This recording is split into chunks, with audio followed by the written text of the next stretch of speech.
Subscriber.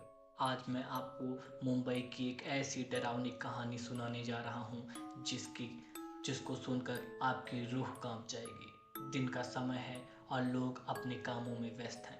एक लड़का करण अपने दोस्तों के साथ वीकेंड ट्रिप को प्लान करता है। वे सभी एक घने जंगल में कैंपिंग करने का फैसला करते हैं। मुंबई के इस व्यस्त जीवन से दूर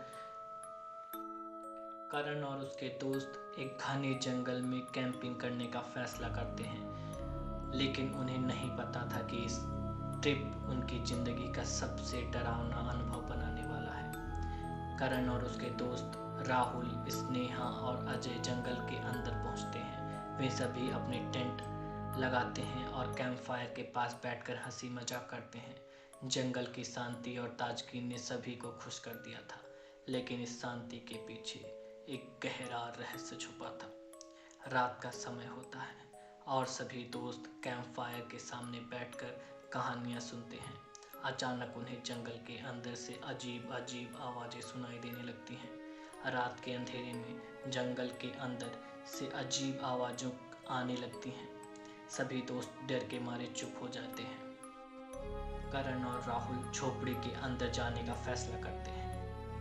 वो झोपड़ी जहाँ से आवाज़ें आ रही थी। झोपड़ी के अंदर करण और राहुल को एक बॉक्स मिलता है। वे इसे खोलते हैं तो उन्हें एक पुरानी घड़ी और एक टूटा हुआ खिलौना मिलता है। तभी घड़ी अपने आप चलने लगती है और जंगल में गूंजती है। घड़ी की सुई 35 पर आकर रुक जाती है। करण और राहुल को समझ नहीं आता कि ये सब क्या हो रहा है, लेकिन वे घड़ी और खिलौना अपने साथ ले लेते हैं। घड़ी की आवाज़ जंगल में गूंज उठी। करण और राहुल को एहसास होता है कि वे किसी एक भयानक खतरे का सामना करने वाले हैं। करण और राहुल झोपड़ी से बाहर निकलने की कोशिश करते हैं, लेकिन दरवाजे अपने आप बंद हो जाते हैं। उन्हें लगता है कि कोई अदृश्य शक्ति उन्हें रोकने की कोशिश कर रही है। झोपड़ी के अंदर की घटनाएं बहुत डरावनी हैं। करण और राहुल को लगने लगा कि एक भयानक जीव के चुंगल में फंस गए हैं। करण और राहुल किसी तरह झोपड़ी से बाहर निकलने की कोशिश करते हैं। अपने दोस्त के पास वापस जाने की कोशिश करते हैं। वे सभी मिलकर जंगल के बाहर निकलने की कोशिश करते हैं, लेकिन हर बार कुछ न कुछ अजीब हो जाता। करण और उसके दोस्त ने जंगल के बाहर निकलने की पूरी कोशिश की, लेकिन हर बार वे परास्त हो जाते।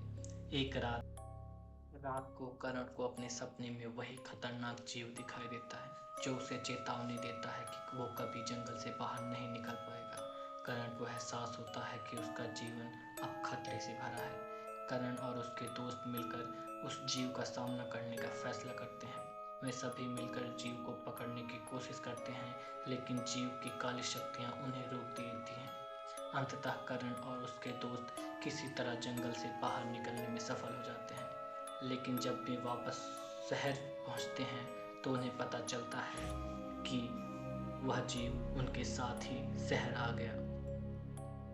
करण और उनके दोस्त को लगा कि वे जंगल से बाहर निकल आए हैं, लेकिन असली डरावनी कहानी तो अब शुरू हुई।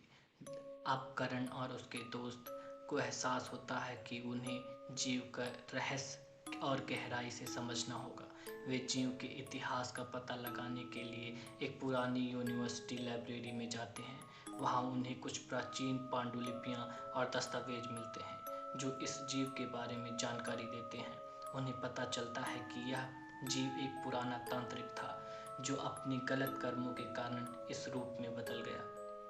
करण और उसके दोस्तों के जीवन में उस जीव के रहस्य को समझने की कोशिश, लेकिन उन्हें एहसास हुआ कि वह जीव अब भी उनके पीछे है। करण और उसके दोस्त जीव की पांडुलिपियों और दस्तावेजों के माध्यम से कमजोरी का पता लगाने की कोशिश करते हैं। वे जानते हैं कि यह जीव अब उनके पीछे ही है। उन्हें हर हाल में बचना होगा। कहानी यहीं खत्म नहीं होती, लेकिन जीव का डर अब भी उनके जीवन का हिस्सा बना रहता है। यह कहानी यहीं खत्म नहीं होती।